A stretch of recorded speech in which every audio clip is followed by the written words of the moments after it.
Bangkok is one of the most exciting cities in the world, but it's also one of the few places where you can stay in a $60 hotel or a $260 hotel and still have an incredible trip. The question is, how different are those two experiences really? Today, we're putting budget versus luxury to the ultimate test. Same city, same night, two completely different price points. And here's the twist, one of these stays actually gave me far more than I expected, and the other left me surprisingly underwhelmed. Stick around until the end because I'll reveal which price point gave me the better overall experience, and it might not be the one you think. Let's start with the $60 hotel, located just off Sukhumvit Road. This is one of Bangkok's busiest areas, filled with nightlife, restaurants, and easy access to the BTS SkyTrain. The lobby was simple but modern, clean floors, friendly front desk staff, and a small seating area with free water and coffee. Check-in took less than 5 minutes, and they even gave me a cold towel and welcome drink, a nice touch for a budget stay. The room itself was compact but well thought out. It had a queen-size bed, small work desk, mini fridge, good air conditioning, and a clean, functional bathroom. Wi-Fi speeds were surprisingly fast, perfect for streaming or working online. The bed was firm but comfortable, exactly what you need after a long day in the city. Here's the first surprise, this $60 hotel had a rooftop pool. It wasn't huge, but it had a clear view of the Bangkok skyline and a couple of sun loungers for relaxing. Being able to cool off after walking through Bangkok's humidity felt like a luxury bonus. I even met a few fellow travelers up there, swapping tips about night markets and street food. Breakfast the next morning was included. It was basic but good, fried rice, eggs, toast, fresh fruit, and coffee, nothing over the top, but enough to start the day. This hotel's biggest advantage? Location. I could walk to the BTS SkyTrain in under 5 minutes and get to anywhere in the city quickly for under $1 per ride. Now let's compare that to the $260 a night experience, a 5-star luxury hotel right on the Chao Phraya River. Walking into the lobby felt like stepping into another world. Soaring ceilings, fresh flowers everywhere, and that signature luxury hotel scent that makes you feel instantly calm.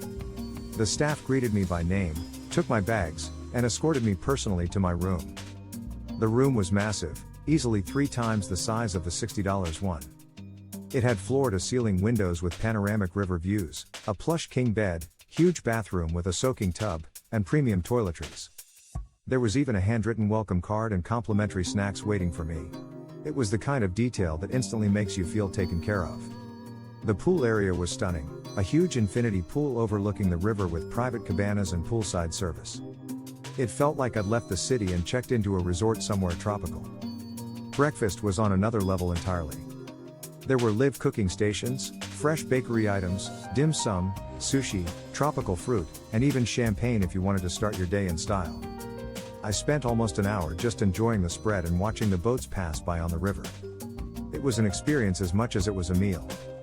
But here's where things get interesting. While the $260 hotel was absolutely beautiful, it was far from the city center. I had to take the hotel's boat shuttle across the river and then get a taxi or BTS from there. That meant planning my trips around shuttle times, and during rush hour, I still ended up stuck in traffic. Meanwhile, the $60 hotel was right in the middle of the action. I could get anywhere in minutes. Another surprise was the atmosphere. The luxury hotel was quiet and private, perfect for relaxing, but not great if you want to meet other travelers. At the budget hotel, I chatted with other guests, got recommendations for hidden food spots, and even joined a couple of people for a night market adventure. The social vibe made the stay feel more interactive.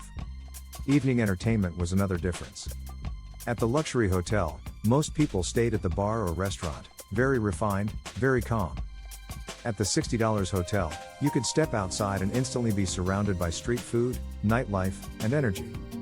It felt like the city was right at your doorstep. So which stay was better?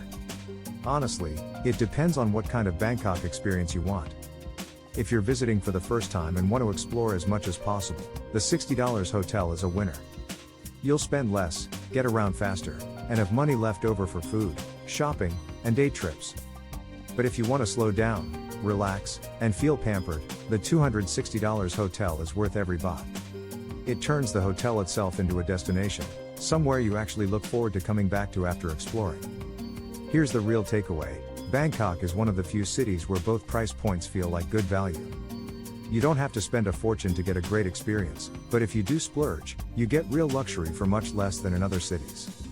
That's why I've put together a full video on Bangkok's cheapest 5-star hotels that still give you infinity pools and luxury service, without the $260 price tag.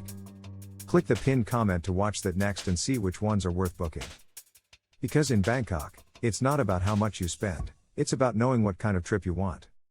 And now, you know exactly what you get for $60 and what you get for $260.